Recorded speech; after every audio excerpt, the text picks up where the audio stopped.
నమస్కారం. ధర్మ సందేహాలు కార్యక్రమానికి సాదర స్వాగతం. ధర్మో రక్షతి రక్షితః. ధర్మాన్ని రక్షిస్తే ఆ ధర్మం మనల్ని రక్షిస్తుంది. ఆ ధర్మానికి కట్టుబడ్డ ఎంతోమంది పుణ్యాత్ములు, సత్పురుషులు మనకు సదా ఆదర్శప్రాయులు. వారి బాటలో నడుస్తూ ప్రతినిత్యం మనం ఎన్నో రకాల ధర్మాలని ఆచరిస్తూ ఉంటాం. చాలా సందర్భాల్లో చాలా రకాల సందేహాలు కలుగుతూ ఉంటాయి, సహజమే. మరి ప్రేక్షకులు వాళ్ళకు కలిగిన సందేహ నివృత్తికై ఎంతో శ్రద్ధగా మన ఈ కార్యక్రమానికి ఉత్తరాల ద్వారా, ఈమెయిల్స్ ద్వారా రాసి పంపిస్తున్నారు. వాటన్నిటికీ శాస్త్రీయ సమాధానాలు అందించడానికి మన ముందున్నారు త్రిభాషా మహాసహస్రావధాని, ప్రణవ పీఠాధిపతి, రచయిత, ఆధ్యాత్మికవేత్త, గ్రంథకర్త, మీ అందరికీ సుపరిచితులైన డాక్టర్ వద్దిపర్తి పద్మాకర్ గారు. వారితో మాట్లాడి మరిన్ని విషయాలు వారి మాటలో తెలుసుకుందాం. ఈనాటి కార్యక్రమాన్ని ప్రారంభిద్దాం. నమస్కారం అండి.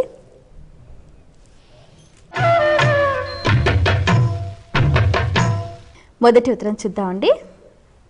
కరీంనగర్ నుంచి శ్రీనివాస్ రాస్తున్నారు. ఉద్యోగ ప్రాప్తికి శివుణ్ణి ఏ విధంగా ఆరాధించాలి తెలియజేయగలరు అంటూ రాస్తున్నారు. నమ శివాభ్యాం నవయౌవనాభ్యాం పరస్పరాశ్లిష్టవపుర్ధరాభ్యాం నగేంద్రకన్యా వృషకేతనాభ్యాం నమో నమ శంకర పార్వతీభ్యాం అని ఆది దంపతులకు ముందుగా నమస్కారం చేసుకుందాం. శివపురాణంలో కోటి రుద్ర సంహితలోను, రుద్ర సంహితలోను శివుణ్ణి ఎలా అర్చిస్తే ఏ ఏ ఫలితాలు వస్తాయో చెప్పారు. అందులో జీవిక అంటే బతకడానికి కావలసిన సంపాదన సంపాదించాలంటే, ఉద్యోగం పొందాలంటే మందార పువ్వులు, ధూపం ఈ రెండింటితో ఆరాధించమని చెప్పారు.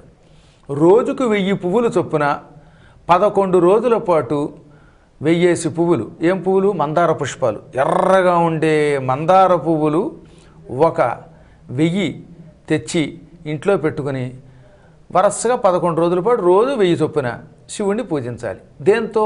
సహస్రనామంతో. శివుడికి సహస్రనామం ఉన్నది. మహాభారతంలో ఆనుశాసనిక పర్వంలో శివ సహస్రనామ స్తోత్రం ఉంది. ఆ సహస్రనామంలో ఓం శివాయ నమః అండం, ఒక మందార పుష్పాన్ని శివలింగం మీద పెట్టడం, అది కూడా లింగాన్నే పూజించాలి. ఇలా 11 రోజుల పాటు రోజు 1000 మందార పుష్పాలతో చొప్పున శివుణ్ణి సహస్రనామాలతో అర్చన చేస్తే 40 రోజుల్లో ఉద్యోగం వస్తుంది. ఇది కాకుండా నిత్యం ఈశ్వరుడికి ధూపం ఇస్తే ధూపం వల్ల చాలా లాభాలు ఉన్నాయి. ధూపాత్ సంపదవాప్స్యసి అని స్వయముగా నందీశ్వరుడు అంతటి వాడు ఒకప్పుడు అగస్త్య మహర్షితో చెప్పాడు. ధూపం వల్ల సంపాదన వస్తుంది, సంపదలు పొందుతాం. డబ్బు బాగా కావాలనుకున్నవాడు ధూపం ఇవ్వాలి. కాబట్టి ముందు ఉద్యోగం వచ్చినంత మాత్రం చేత సంపదలు వస్తాయని నమ్మకం లేదుగా. ఒక ఆయన ఉద్యోగం ఇచ్చాడు, నెలకు 300 జీతం. ఈ 300తో వీడేం బతుకుతాడు? యావజ్జీవితం సరి అయిన జీతం లేక చాలా బాధపడిన ఎంతోమంది పండితుల్ని, గొప్పవాడిని నేను చూశాను కాబట్టి చెబుతున్నాను. కాబట్టి ఉద్యోగం రావడం ఒక ఎత్తు, వచ్చిన ఉద్యోగంలో సరి అయిన ఆదాయం రావడం మరొక ఎత్తు.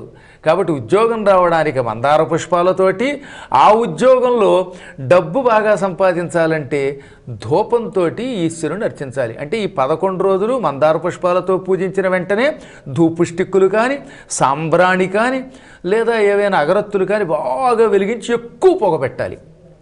మనకి శివుడికి తేడా అదే. మనకైతే పొమ్మం లేక పొగెడతారు. నా దగ్గర పొగెట్టారనుకోండి, తట్టుకోలేక ముక్కులు పూడుకుపోయి పారిపోతాను. ఇంటికి వచ్చిన వాడిని పొమ్మనాలంటే పొగ పెట్టాలి. అందుకని పొమ్మన లేక నోటితో పొగ పెట్టాడు అని ఒక సామెత ఉన్నది. అదే విచిత్రం ఏంటి తెలిసిన? ఈశ్వరాలయంలో తలుపులు మూసేసి ఎంత ధూపం ఇస్తే అంత తొందరగా సంపద వస్తుంది. అందుకేగా నాయనార్ల కథల్లో అదే ప్రత్యేకంగా శివపురాణంలో కూడా చెప్పారు. కాబట్టి ఈ రెండూ చేయండి. ఉద్యోగం, ఆ ఉద్యోగంతో కావలసినటువంటి సంపాదన అనే సద్యోగం రెండూ పొందుతారు. మరి ఉత్తరం చూద్దామండి. హైదరాబాద్ నుంచి సాంబశివరావు రాస్తున్నారు. వ్యాస మహర్షి గురువు ఎవరు? ఎవరి వద్ద వేదాలు నేర్చుకున్నారు తెలియజేయగలరు అంటూ రాస్తున్నారు. వేదవ్యాసుడు కారణజన్ముడు. వ్యాసో నారాయణో హరిహి అంటే విష్ణుమూర్తి 22 అవతారాలు ఎత్తాడు. ఆ 22 అవతారాల్లో ఒక అవతారం వ్యాసావతారం. ఈ వేదవ్యాసుడు పుట్టడంతో ఒకేసారి పెద్దవాడిగా పుట్టేశాడు. సాధారణంగా పుట్టి క్రమక్రమంగా పెరుగుతారు ఎవరైనా, కానీ వ్యాసుడు అలా కాదు. సత్యవతికి, పరాశరుడికి ద్వీపంలో పుట్టాడు కనుక ద్వైపాయనుడు అన్నారు. ఆయన నల్లగా ఉంటాడు. వ్యాసుడు కూడా అచ్చం కృష్ణుడిలాగే నల్లగా ఉంటాడు. వ్యాసుడు, అర్జునుడు, కృష్ణుడు ఈ ముగ్గురు కూడా కృష్ణస్వరూపులు. అందుకే వ్యాసుడికి కృష్ణుడని పేరు, అర్జునుడికి 11వ పేరు కృష్ణుడు, శ్రీకృష్ణుడికి కృష్ణుడని పేరు. ఈ ముగ్గురు ఒకే వర్ణంలో ఉంటారు. అందుకని నల్లగా ఉండి ద్వీపంలో పుట్టాడు కనుక కృష్ణద్వైపాయనుడు అన్నారు. పుట్టడంతో చెవులకి కుండలాలతో, నల్ల జింక చర్మంతో, యజ్ఞోపవేతంతో, జటాజోటాలతో, రుద్రాక్షలతో పుట్టుకొచ్చాడు. కారణజన్ముడు కనుక ఆయనకు పుట్టుకతోటే వేదాలన్నీ వచ్చేసాయి. పుట్టుకతోటే గాయత్రీ మంత్రం వచ్చింది. అందుకే ఆయన పుట్టగానే సమస్త లాంఛనాలు ధరించి మహాపండితుడై తల్లికి తండ్రికి నమస్కరించి, తండ్రి అంటే ఎలాగో ఆయనే తరిస్తాడు కనుక ఇబ్బంది లేదు. అమ్మా, నేను ఈ క్షణమే బదరీ వెళ్ళిపోతున్నాను తపస్సు చేసుకోవడానికి. బదరీ సరస్వతీ నదీ తీరంలో ఉన్నది. బదరీకి పక్కన మానాను ఒక ప్రాంతం ఉంది. అక్కడే సరస్వతీ నది ఒక 4 కిలోమీటర్లు ప్రవహిస్తుంది. మరో పక్క నుంచి అలకనంద వస్తుంది. అలకనంద అంటే గంగానది యొక్క ఒక పాయ. సరస్వతీ నది ఈ రెండు బదరీ దగ్గర కలిసిపోతాయి. బదరీ దగ్గర సంగమం అయిపోతాయి. ఇంకా తర్వాత సరస్వతీ నది మనకి కనపడకుండా అంతర్వాహిని అయిపోతుంది. నేను ఆ సరస్వతీ నదీ తీరంలో ప్రత్యక్షంగా తపస్సు చేస్తాను, వెళ్ళొస్తాను అన్నాడు. అప్పుడు తల్లి అలాగే అంది, నువ్వు తలుచుకున్నప్పుడు వ్యాస అంటే వచ్చేస్తాను. నాకు సమస్త విద్యలు భగవంతుడే ఇచ్చాడు. అందువల్ల కృతజ్ఞతగా జన్మనిచ్చిన తల్లికి నేను రుణం తీర్చుకోవడానికి పిలిస్తే వస్తానని చెప్పి వెళ్ళిపోయాడు. ఆ తపస్సు చేస్తూ ఉండగా శివుడు ప్రత్యక్షమై అతనికి శుకుడనే కొడుకునిచ్చాడు. ఈ రోజు నుంచి నువ్వు ఏది తెలిస్తే అది అయిపోతుందన్నాడు. సకల శక్తులు, వ్యాకరణాది పాండిత్యం శివుడు మళ్ళీ ఉన్నదానిని పెంచాడు. కాబట్టి శివుడే స్వయంగా వ్యాసునికి ద్వితీయ గురువు. పుట్టుకతో విద్యలు పొంది శంకరుణ్ణి ఆవాహన చేసుకుని అనేక శాస్త్రాలు సంపాదించిన పరమపూజ్య గురువు వేదవ్యాసుడు. నిజంగా ఇవాళ వ్యాసుడే లేకపోతే అసలు ఈ భూమి ఉందా, ఈ భారతదేశమే కాదు ప్రపంచం ఉందా, ఈ ధర్మాలు ఉన్నాయా? భారతం అనే ఒక అద్భుత గ్రంథం 1,07,000 శ్లోకాలతో ఉన్న అపూర్వమైన పంచమ వేదం రాశాడు. అది కాకుండా ఆ మహానుభావుడు 1 కాదు 2 కాదు, వరాహ, వామన, వాయు, విష్ణు, అగ్ని, నారద, లింగ, గరుడ, కూర్మ, స్కాంద పురాణాలు, భవిష్య, భాగవత, బ్రహ్మాండ, బ్రహ్మవైవర్త, బ్రహ్మ, మత్స్య, మార్కండేయ, మొత్తం 18 పురాణాలు, 18 ఉపపురాణాలు రాశాడు, బ్రహ్మసూత్రాలు రాశాడు. అటువంటి వేదవ్యాసుడు పుట్టుకతో విద్యలు పొంది తనకు తానే గురువైన వాడు, శంకరుణ్ణి ద్వితీయ గురువుగా భావించిన మహాత్ముడు. మరి ఉత్తరం చూద్దామండి. కర్నూలు నుంచి బాల సంజీవయ్య రాస్తున్నారు. వాడిపైన తోరణాలను ఏం చెయ్యాలి తెలియజేయగలరు అంటూ రాస్తున్నారు. శుక్రవారం, మంగళవారం, ఆదివారం ఈ 3 రోజులలో తప్ప తక్కిన ఏ రోజుల్లో అయినా, అంటే ఈ 3 రోజులు పనికిరావు. ఏమేమిటి? శుక్ర, మంగళ, ఆదివారాల్లో వాడిపోయిన పువ్వులు, తోరణాలు తీసి అవతల పారేయకూడదు. సోమ, బుధ, గురు, శని ఈ 4 వారాల్లో, ఈ 4 రోజుల్లో ఏదో ఒక రోజున ఇవి తీసేసి ఎవరూ తొక్కని చోట భూమిలో కలిపేయమన్నాడు. అంటే గొయ్యి తవ్వి పూర్వం పాతిపెట్టేవారు, లేదా పొలాలలో వేసేసి దున్నేస్తే ఆ పొలం బాగా పంట పండుతుంది. అందుకని పూర్వం రైతులు ఈ గొళ్ళల్లో వాడిపోయినటువంటి పూలదండలు, ఈ తోరణాలు ఇవన్నీ పట్టుకెళ్ళి పొలాల్లో వేయించేసి దుక్కి దున్నించేసేవారు. దానివల్ల పొలానికి గొప్ప ఎరువయ్యి అందులో మంచి పంటలు పండుతాయని బృహస్పతి చెప్పాడు. ఇది కాకుండా పొలాల్లో దున్నడానికి అవకాశం లేదు, గొయ్యి తవ్వి పాతి పెట్టడానికి ఈ అపార్ట్మెంటుల్లో ఉంటున్నాం అనుకున్న వాళ్ళు వీటిని ఎవరూ తొక్కనటువంటి మొక్కల్లో వేయాలి, ఎక్కడో చోట తీసుకెళ్ళి వేయాలి. కాలువల్లో కలపచ్చు, నదుల్లో కలపచ్చు, లేదా సముద్రాల్లో కలపచ్చు. వీటిల్లో ఏదో ఒక దాంట్లో కలపండి. కాకపోతే అందరూ తొక్కే చోట మాత్రం వేయకండి. అయితే వాసన చూసి పడేస్తే ఏ దోషం ఉండదంటారు కదండి? నిజానికి అది జనాచారమే కానీ శాస్త్రం కాదు. వచ్చింది ఎప్పుడు ఏంటంటే వాసన చూసి పారేస్తే దానివల్ల ఎవరన్నా తొక్కిన దోషం ఉండదు అనేది జనులలో ఆచారంలో ఉంది. కొన్ని సందర్భాల్లో శాస్త్రం కంటే జనాచారం కూడా ప్రబలమే, కానీ జనాచారానికి ప్రమాణం ఉండదు వచ్చింది ఎప్పలు. కాబట్టి శాస్త్రం కాదు కనుక ఇంకా ఆ విషయంలో మాత్రం మేము ఖచ్చితంగా ఇలా చేయండి అని చెప్పలేము. కొన్ని ఉన్నాయి ఇప్పటికి కూడా చాలా చిత్రం ఏంటంటే అవి ఏ శాస్త్రంలో కనపడవు, అయినా చేస్తూనే ఉంటారు. కారణం ఏమిటో తెలియదు. కారణం కొన్ని జనులలో అలాంటి ఆచారములు వచ్చాయి కనుక. ఇప్పుడు నుదుట బాసికం కట్టడం ఉందనుకోండి పెళ్లిలో, అది శాస్త్రం కాదు, కేవలం కొన్ని కులాలలో వచ్చే ఆచారం. ఇలాంటి ఆచారాలన్నీ కూడా ఇంకా వారి సంప్రదాయాలను బట్టి చేయటమే. శాస్త్రం అయితే మాత్రం ఎవరూ తొక్కని చోట వెయ్యాలి. మరి ఉత్తరం చూద్దామండి. రాజోల నుంచి అనంతలక్ష్మి రాస్తున్నారు. దేవీ భాగవతాన్ని ఏ విధంగా పారాయణం చేయాలి తెలియజేయగలరు అంటూ రాస్తున్నారు. 2 రకాలండి ఇక్కడ. కేవలం కథ కోసమైతే రోజు మీ ఇష్టం కాసేపు కూర్చుని ఎలా అయినా చదువుకోవచ్చు. కానీ పారాయణ చేసి ఫలితం పొందాలి, మోక్షం పొందాలి, కోరికలు తీర్చుకోవాలంటే దానికి నియమం నవాహ దీక్ష. తథా నగంగా నగయా నకాశీ నైమిశన్నో మథురాన పుష్కరం పునాతి సద్యో బదరీవనన్నో యథాహి దేవీ మఖయేష విప్రాహ అని దేవీ భాగవత మహిమలో చెప్పారు. అనగా నాయనలారా, దేవీ భాగవతం 9 రోజులు పారాయణ చెయ్యండి. మీ ఇంట్లో కానీ తీర్థస్థలంలో కానీ గుళ్ళో కానీ ఎక్కడో చోట కూర్చుని 9 రోజులు 18,000 శ్లోకాల దేవీ భాగవతం పారాయణ చేస్తే దానికి నవాహ యజ్ఞము అని పేరు. దానివల్ల మీరు తరిస్తారు. గంగా, గయ, కాశీ వంటి పవిత్ర క్షేత్రాలన్నీ తిరిగి నదులలో స్నానం చేయడం వల్ల వచ్చే ఫలితం నవాహ దీక్షతో దేవీ భాగవత పారాయణ వల్ల పొందుతారు. కాబట్టి ఆ పని చెయ్యండి. దీనికి ఏంటంటే నియమం, మొదటి రోజు ఇంత, రెండో రోజు ఇంత అని పారాయణ ఉన్నది. మొత్తం 18,000 శ్లోకాలు కదా.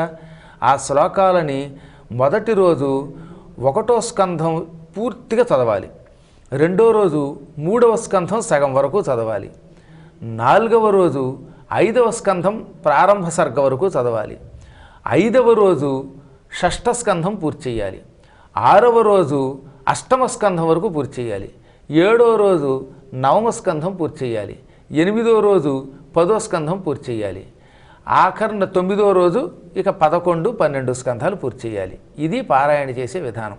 ఈ పారాయణ చేసేటప్పుడు ఊరు దాటి వెళ్ళకూడదు, దీక్షా కంకణం కట్టుకోవాలి, కలశస్థాపన చేయాలి, అమ్మవారిని యథాశక్తి అర్చించాలి, కోపం పనికిరాదు, బ్రహ్మచర్య నిష్టతో ఉండాలి.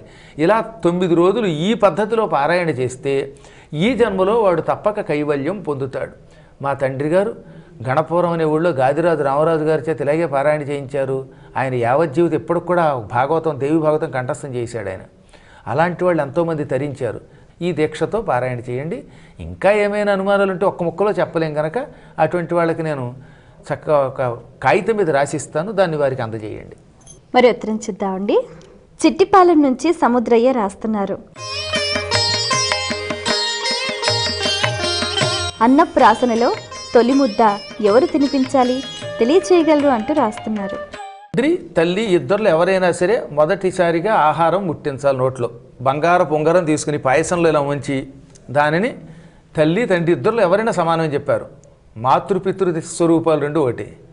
ఒకవేళ తాతగారు కనుక బతికుంటే ఈ కుర్రాడికి, ఉదాహరణకి ఇప్పుడు మా అమ్మాయికి నేను అన్నప్రాసన చేసే సమయానికి మా నాన్నగారు ఉన్నారు కాబట్టి తండ్రి కనుక బతికుంటే ఈ కుర్రవాడికి అన్నప్రాసన చేసేటటువంటి వాడికి ఆయన చేత పెట్టిస్తే ఎక్కువ పుణ్యం. ఎందుకంటే తాతగారు సాక్షాత్తు విష్ణు స్వరూపుడని శాస్త్రాలు చెబుతున్నాయి. ఒకవేళ తాతగారు లేకపోతే బామ్మగారు, ఆవిడ లేకపోతే తల్లిదండ్రులు ఇద్దరులో ఎవరో ఒకళ్ళు, అయ్యాక ఇంక తర్వాత వాళ్ళ ఇష్టం. మంత్రోపదేశం చేసినటువంటి గురువులు ఇటు తల్లి కంటే ఇటు తండ్రి కంటే ఆ ఇంట్లో ఉన్న తాత కంటే బామ్మ కంటే వీళ్ళందరికంటే గొప్పవాడని పేరు. అందుకే గురోరణ్యం న విద్యతే. మంత్రోపదేశం చేసిన గురువే కనుకుంటే ఆ గురువు గారి ద్వారా పెట్టించండి. ఆయన లేకపోతే తల్లిదండ్రులు ఎవరైనా పెట్టచ్చు. ప్రధానమైన బాధ్యత తల్లిదండ్రులది, వారికంటే ఎక్కువ బాధ్యత గురువుది. ఈ ముగ్గురులో ఎవరు పెట్టినా పిల్లవాడికి అన్నప్రాసన చేయటం వల్ల అది ఎక్కువ ఫలితమే ఇస్తుంది. మేనమామ పాత్ర, మేనమామ పాత్ర తల్లి అయ్యాకే మేనమామ. ముందు తల్లి, ఆ తర్వాత తండ్రి, ఈ ఇద్దరు అయ్యాక మేనమామ, ఆ తర్వాత మేనత్త. ఇలాంటి వాళ్ళు ఎవరైనా వరసగా మేనమామ కూడా ఉంటే మంచిదని శాస్త్రం. ఒక్క విషయం చెప్పాలి ఇక్కడ, తద్దినానికైతే తప్పక మేనమామ వాళ్ళు ఉండి తీరాలి తప్ప దీనికైతే ఒకళ్ళు ఉండకపోతే అదేం దోషం మాత్రం కాదు. మరి ఉత్తరం చూద్దామండి. ఈమెయిల్ ద్వారా శివ రాస్తున్నారు. రామేశ్వరానికి మొదట వెళ్ళాలా, కాశీకి మొదట వెళ్ళాలా తెలియచేయగలరు అంటూ రాస్తున్నారు. ఇప్పుడు గంగా అనేది ఒక నది కదా, నది ఏమవుతుంది చివరికి ప్రవహించి సముద్రంలో కలుస్తుంది. అందుకే నదీనాం సాగరో గతి, నదులన్నిటికీ సముద్రుడే గతి. గంగా, యమున, గోదావరి అంటే యమున అంటే డైరెక్ట్ వాళ్ళది ఎలాగో గంగలో కలిసిపోతుంది, అలాగే తుంగభద్ర ఉందంటే అది కృష్ణలో కలిసిపోతుంది, ఉపనదులు కనుక ఇవి. కాబట్టి ఈ కృష్ణ గోదావరి వంటి ప్రధాన నదులన్నీ అమ్మవాలి, చివరికి సముద్రంలో కలవాలి. కాశీ దగ్గర ఏముంది? నది ఉంది, గంగ. గంగ ఎక్కడికి వెడుతోంది? సముద్రంలో కలుస్తోంది. అందుకని ముందు కాశీ వెళ్ళి తర్వాత రామేశ్వరం వెళ్ళాలి, గుర్తుపెట్టుకోండి. నది దగ్గరికి వెళితే ఈ నది సముద్రంలో కలుస్తోంది.